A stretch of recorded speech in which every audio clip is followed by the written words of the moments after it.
कैसे हैं? मुझे उम्मीद होगी आप बहुत अच्छे होंगे और जम के बोर्ड परीक्षा की तैयारी करते हो।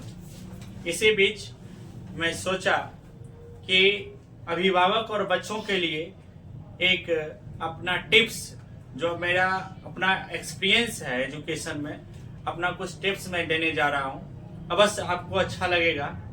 ये टिप्स आपको आपके रिजल्ट में, आपको बेहतर भविष्य के लिए बहुत ज्यादा कामयाबी करने वाला है। इसको आप बशर्ते ध्यान से सुनेंगे। मुझे ऐसा विश्वास है आप इसे अगर प्रयोग कर लेंगे तो अवश्य आप अपनी जिंदगी में, आप अपने लाइफ में एक अच्छे भूचाल को ला सकते हैं। सर, सभी बच्चे का मन ये होता है कि मैं बिहार टॉप करूं, मैं 400 से पार ही नंबर लाऊं, अच्छे नंबर से मैं परीक्षा उत्तीर्ण करूं। सभी बच्चे के मन में यही एक बातें होती है। इसके लिए मैं कुछ टिप्स बनाने जा रहा हूं और आपको अभी बता रहा हूं। आप इसको ध्यान से सुनेंगे तो मुझे ऐसा जरूर लगता है कि आपके बोर्ड परीक्षा में अच्छी नंबर आप जरूर सिक्योर करेंगे। आप इसको कुछ देरों के लिए इस वीडियो को स्किप ना करेंगे, ध्यान से सुनेंगे और सुनने के बाद उसको वास्तविक जीवन में जरूर आप अपनाएंगे। पहला है कि सर, कब से कब तक पढ़ना चाहिए। पहला टिप्स है पढ़ाई का टाइम। पढ़ाई का टाइम भारतीय समय अनुसार के, अगर हम लोग जो भारत में रहते हैं इसके अनुसार हम लोग को ये ध्यान रखना है, पढ़ाई का टाइम सुबह का 4 बजे से लेकर और 8 बजे तक ब्रह्म मुहूर्त का समय जो होता है यह सबसे अच्छा माना जाता है। इस समय में अगर हम लोग अच्छी तरह से तैयारी करते हैं, इस समय अगर हम लोग अच्छी तरह से याद करने का काम करते हैं तो पूरे दिन भर के पढ़ाई का वो काम कर देगा। सिर्फ आप ये 4 घंटे अगर पढ़ाई करते हैं तो इसलिए सुबह के समय आप 4 बजे से लेकर 8 बजे तक अवश्य पढ़ें और इस समय में आप याद करने का काम या फिर मैथ्स में बनाने का काम अवश्य करें, क्योंकि ब्रेन एक प्लेट की तरह कार्य करता है। अगर सुबह के समय आप अच्छी तरह से याद करने का काम करते हैं तो जो भी कुछ आप याद करते हैं वो आपके ब्रेन में सेट होते चला जाता है। इसलिए पहला काम ध्यान रखना है हमें कि सुबह के टाइम में 4 बजे से 8 बजे तक अवश्य पढ़ाई करने का, यह भारतीय समय अनुसार के साथ अच्छा समय माना जाता है। पहला टिप्स। दूसरा टिप्स बच्चों, हम लोग को यह ध्यान रखना है कि ब्रेक ब्रेक ब्रेक। ब्रेक का मतलब पढ़ाई करते समय थोड़ा सा ब्रेक भी लेना।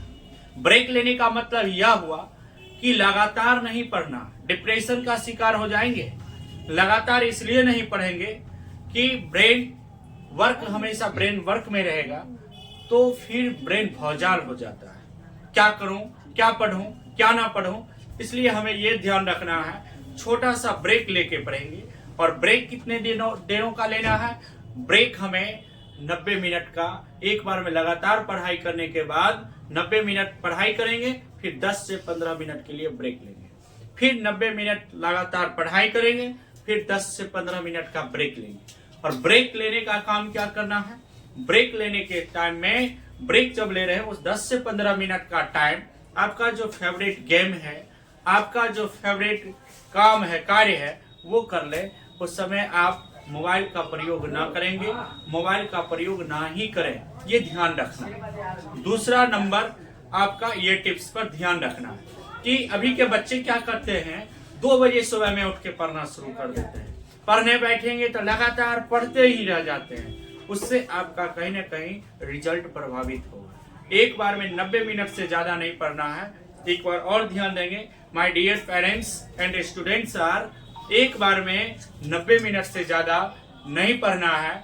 10 से 15 मिनट का बीच में ब्रेक अवश्य लेना है और इस ब्रेक का काम ड्राइंग के कामों में देना चाहिए। ब्रेक का टाइम जो है ड्राइंग के कामों में या अन्य जो आपका फेवरेट गेम है, इंडोर गेम हो या आउटडोर गेम हो, उसका उपयोग अवश्य करें।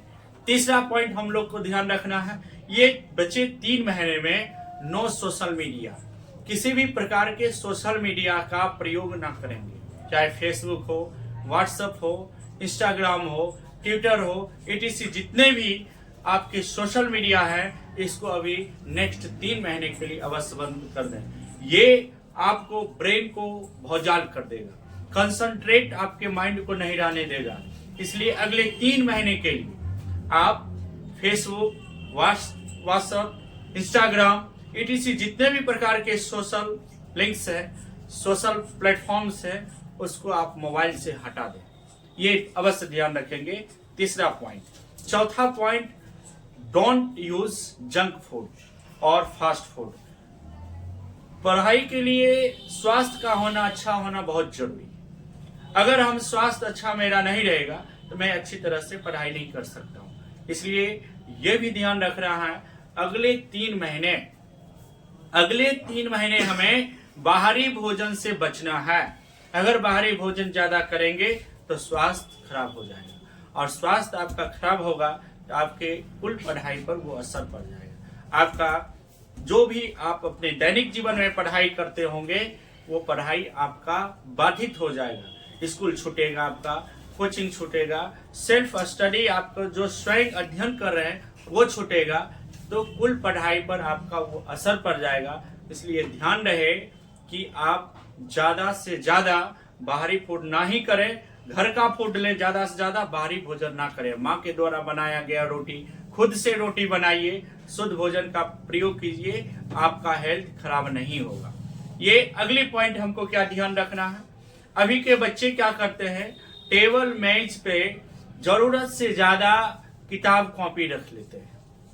अगर आप हिंदी पढ़ रहे हो या मैथ्स पढ़ रहे हो या फिर आप अन्य कोई भी विषय को लेके बैठे हैं, एक बार में एक विषय को ही लेके बैठे, उससे क्या होता है, माइंड आपका कंसंट्रेट रहता है, और माइंड कंसंट्रेट होने के साथ साथ आप सिर्फ उसी विषय पर फोकस करते हैं। और ये आप प्रयोग भी किए होंगे, आप एक बार में 4 विषय लेके जब बैठेंगे तो आपका माइंड अस्थिर नहीं रहेगा। जब आपका माइंड अस्थिर नहीं रहेगा तो आप अच्छी तरह से बना नहीं सकते। याद रखिएगा, आप क्या कर रहे हैं, आप तुरंत हिंदी पढ़ना शुरू कर देंगे, तुरंत संस्कृत पढ़ना शुरू कर देंगे, माइंड और भौजाल हो जाएगा, और इस क्रम में क्या होगा कि जो आपको आता है वो भी भूल जाइएगा। इसलिए कार्य योजना पहले तैयार करके बैठना है। कोई भी कार्य को पूर्ण करने के लिए उसकी पूर्व तैयारी होनी अच्छी तरह से जरूरी है, तभी वो कार्य पूर्णतः पूर्ण होती है। इसलिए आपको पहले तय कर लेना है कि मुझे कौन सी विषय लेके अभी बैठ के पढ़ना है, उसी के अनुसार आप सब्जेक्ट लेके बैठे, और वो खत्म होगा, फिर 90 मिनट के बाद 15 मिनट का ब्रेक लेके आप पढ़ लेंगे। नेक्स्ट ध्यान क्या रखना है, टेक रेगुलर एक्सरसाइज। हमें 10 से 15 मिनट के लिए सुबह में बच्चों अवश्य एक्सरसाइज करना चाहिए। 10 से 15 मिनट के लिए, उससे माइंड फ्रेश रहता है, माइंड एक्टिव रहता है। नहीं कुछ वर्क है तो कम से कम सूर्य नमस्कार हो जाना चाहिए। नहीं कोई काम है, आपके घर के बगल में अगर कोई बड़ा फील्ड है, अगर आपके घर के आसपास कोई बड़ी स्कूल है, तो स्कूल के फील्ड में थोड़ा सा दौड़ लगा लें। इससे क्या होता है, माइंड और रिफ्रेश होता है, माइंड फ्रेश होता है। इसलिए इस चीज को ध्यान रखना है, टेक रेगुलर एक्सरसाइज। हमें रेगुलर एक्सरसाइज भी करना चाहिए, उससे बॉडी फ्रेश रहता है, बॉडी फुल मेंटेन में रहता है। इस चीज को भी हमें ध्यान रखना चाहिए। अगले जो कि बहुत इंपॉर्टेंट चीज है, बहुत इंपॉर्टेंट बातें हैं जो ये सब पर भारी पड़ सकता है। माय डियर स्टूडेंट्स आर और माय पेरेंट्स जितने भी हैं, उनसे एक आग्रह है, एग्जाम में टेंशन नहीं लेना है। एग्जाम सब कुछ नहीं है, ये याद रखना है। अभी के बच्चे बहुत ज्यादा टेंशनाइज हो चुके रहते हैं कि एग्जाम है, बोर्ड का एग्जाम है, किस प्रकार से मैं तैयारी करूं, अच्छा नंबर आ सकता है। उसके लिए खूब ज्यादा माइंड लगाने की कोई जरूरत नहीं है। एग्जाम ही सब कुछ नहीं है। एग्जाम को मजाक में नहीं समझना है और एग्जाम को तनाव में ही नहीं समझना है। दोनों चीज ध्यान रखना है। एग्जाम को मजाक में भी नहीं लेना है और एग्जाम को तनाव में भी नहीं लेना है। एग्जाम को क्या लें सर? एग्जाम को गंभीरता में लेना है, गंभीर बन के लेना है। एग्जाम गंभीरता पूर्वक दीजिए, गंभीरता पूर्वक तैयारी कीजिए। आप अपनी दिनचर्या को गंभीरता पूर्वक बना के रखिए। रेगुलरिटी, पंक्चुअलिटी, ये दोनों बहुत जरूरी है। आप 10 घंटा पढ़ते हैं उससे मायने नहीं रखता है। 10 घंटा ही मुझे पढ़ना उससे मायने नहीं रखता है। मायने इस चीज से रखता है कि आप अपने प्रतिदिन के पढ़ाई में कितने समय उपयोग कर रहे हैं। न्यूटन महोदय प्रतिदिन जो भी उनके एग्जाम में क्लास में हो या अन्य जगह जो भी एग्जाम होता था न्यूटन को, उनको 30 नंबर से ज्यादा नहीं आता, कभी भी 30 नंबर से ज्यादा नहीं आए। लेकिन न्यूटन महोदय आज देखिए भौतिक शास्त्री, बहुत बड़े विद्वान, उनमें इतनी विद्वता है कि आज देखिए गुरुत्वाकर्षण बल जैसे फोर्स का उन्होंने खोज कर दिया। आज दुनिया उस पर रिसर्च कर रही है। इसलिए हमें पढ़ाई को तनाव नहीं समझना, तनाव में पढ़ाई को नहीं लेना, ना पढ़ाई के साथ मजाक करना। पढ़ाई को गंभीरता से लेना है और गंभीरता पूर्वक पढ़िए, रिजल्ट आपको बेहतर होंगे, मुझे ऐसा विश्वास है। आप अगर ये सभी टिप्स पर ध्यान रखेंगे तो आपका रिजल्ट अवश्य बेहतर होगा। आज के लिए इतना ही, फिर मिलेंगे अगले वीडियोस के साथ। तब तक के लिए जय हिंद, धन्यवाद।